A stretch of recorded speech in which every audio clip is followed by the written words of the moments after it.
Well. Welcome to the finale of season 2 and finale of Immeasurables of 2021. Crazy to think that just yesterday I was coming up with concepts for Immeasurables and coming up with season taglines and episodes in general for Immeasurables, and here we are at the end of the year. Not of Immeasurables. Hint, hint. But yeah, I'm bringing to you the year of Immeasurables, which is the final season the final episode to season 2. I wanted to start off with a thank you.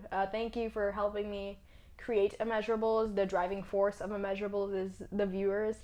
And a thank you for helping my dreams come true, and helping me believe in my mission of what I want to accomplish in fashion, which is the unity of education and fashion together as one, which is what Immeasurables is trying to create. So, with that, I bring you the year of Immeasurables. So, it is the end of another season, the end of another year, and Immeasurables has been a figment of my imagination since the pandemic, 2020. Immeasurables was actually a pandemic dream of mine, waiting to be accomplished, but it's always been in the back of my mind since I started my love for fashion. I've always wanted to create something for other people to be inspired by and listen to my voice, I guess. Immeasurables was born on May 31st with its pilot episode. I call it a pilot episode because I think of, TV shows. You know how they have their first pilot episode? Immeasurables' pilot episode was episode 0. So looking back on that episode, it kind of brings me cringe because I look back at that little shy girl and I look at where I am right now. I'm obviously not the best podcaster, the best YouTuber in the platform, but I like to think I've grown a tiny bit from that episode, and I think you guys have seen it too.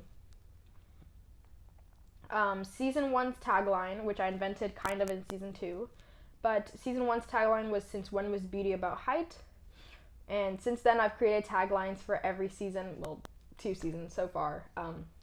But in that season I specifically talked about my niche, which I wanted to be that time, was petite fashion and petite modeling. But since then I found that my love for fashion is way too big to be expressed into just a small category. So I've kind of grown a little bit since then. I'll get to that later.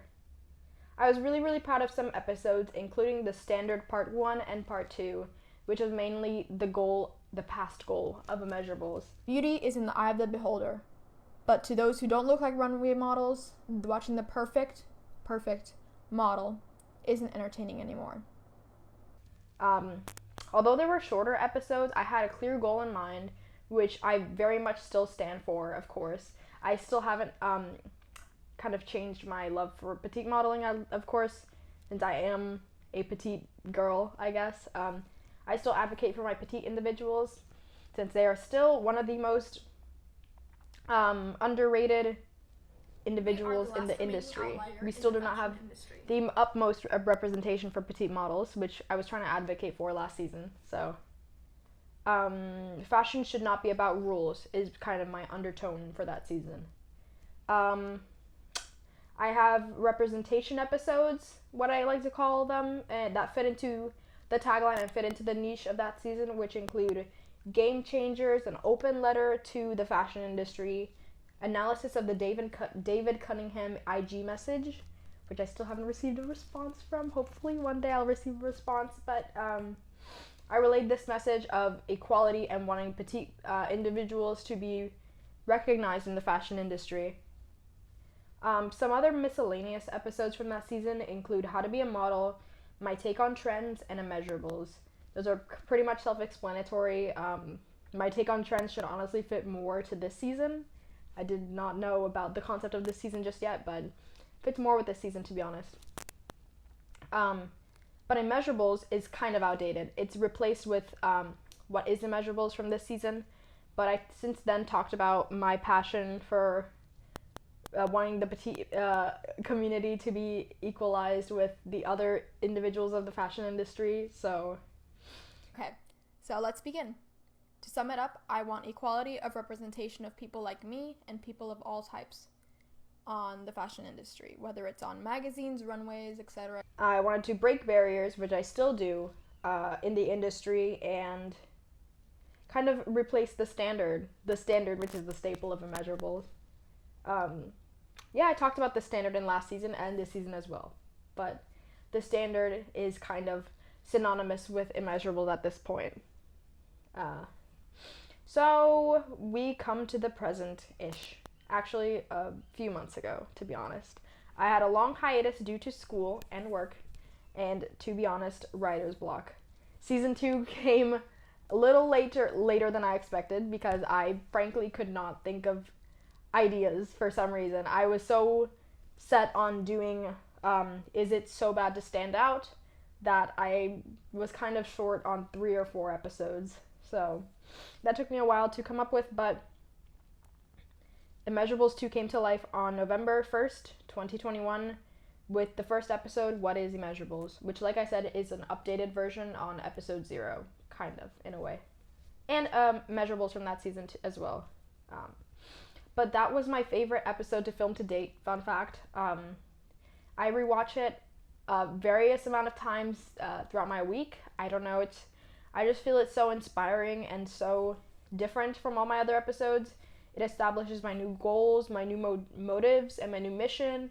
And it's kind of sort of like a brand cleaning, if that makes sense. The season's tagline, like I said, is it so bad to stand out? And I was very much focused on individuality and individualism, and instead of being with the trends, be yourself. You know, I say it all the time, you know how much I hate trends. This season was, quite honest, mostly for me. Excuse me. I'm literally still trying to figure myself out, and this season was kind of meant to be like an end to my pre-midlife crisis. I'm not even close to a midlife crisis, but this season was kind of meant to relax my pre-midlife crisis, I guess. But yeah, I'm trying to fit in. I'm trying to find my personal style still. So this season was kind of meant for me as a self-clarity in a way. Yeah, I exposed all these truths about me not being confident in confidence tips from the unconfident.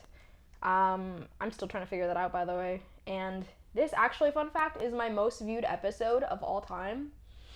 Very odd to think about why it's that one, but I guess some people resonate with it. Maybe. I don't know. It was a good one to film and a good one to watch as well. It doesn't bring me cringe, hopefully. I hope it doesn't bring you cringe, but kind of part 2 to this episode is an open letter to the lost, in which I describe and kind of go through what it means to be lost and how to find yourself in fashion and how I found myself in fashion. And you aren't alone in your journey. So if you have to rewatch, if I have to make another episode of that, let me know, because you are not alone. I'm still going through it as well. I talked about my love-hate relationship with Vogue in what I learned in my year subscription to Vogue, is what the episode is called. I don't hate Vogue, to be honest. Contrary to popular belief, what I talk about in that episode, I do not hate Vogue. They are very much a staple in the fashion industry, but my experience with the magazine is not the best. But yeah, I'd still love to be a part of their 73 questions and their beauty secrets videos, but I digress. I talked about bringing back one of my favorite shows to date, which was We've Got to Bring America's Next Top Model Back. It's kind of controversial in its own way, but yeah, we got to bring back that show for many, many reasons. I talked about my favorite thing ever, one of my favorite things ever, which was the Miss Universe competition in Beauty Pageants 101, which, by the way, Miss India won. Coming back from that show a couple weeks later, Miss India won, which was insane. I was actually rooting for Miss Portugal. Not Portugal, is that? No, not Portugal. Paraguay. I really wanted Paraguay to win, but Miss India was a very, very strong contestant, and she had a really good final answer, which was very, very inspiring and very mind-boggling to kind of think of her message and her story and her whole mission. Very crazy, very, very inspiring. I also exposed my reality and why I'm working a corporate job in A week in my life of an average fashion lover. Yeah, spoiler alert, it's kind of boring. I actually don't have much time to love fashion as much as I would like to, but I expressed my love for Silk Sonic and the 70s and the Bee Gees for the entire decade of the 70s in my current obsession with the 70s. And that's what brings us to today. Well, last episode I talked about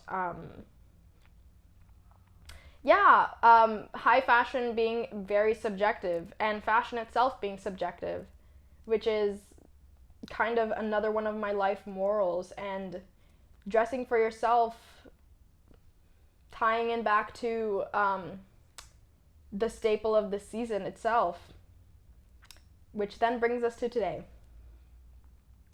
Immeasurables is my real life experiment, my guinea pig. It's changing along with me as I grow up, and what I'm trying to do with, changing the whole fashion industry, I guess.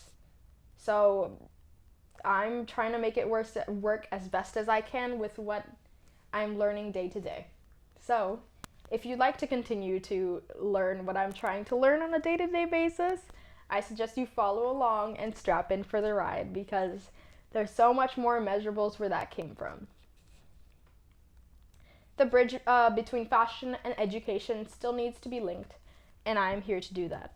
So I created Immeasurables just to do that. And like I said, there's more where that came from. So that's all I've got. We're at the present episode. Before I go, I wanted to wish you a very happy new year, a very successful new year, new 2022, with great opportunities, great lessons to be learned, and new Immeasurables to come. That's all I've got. Signing off. I'm signing off. Signing off. Signing off.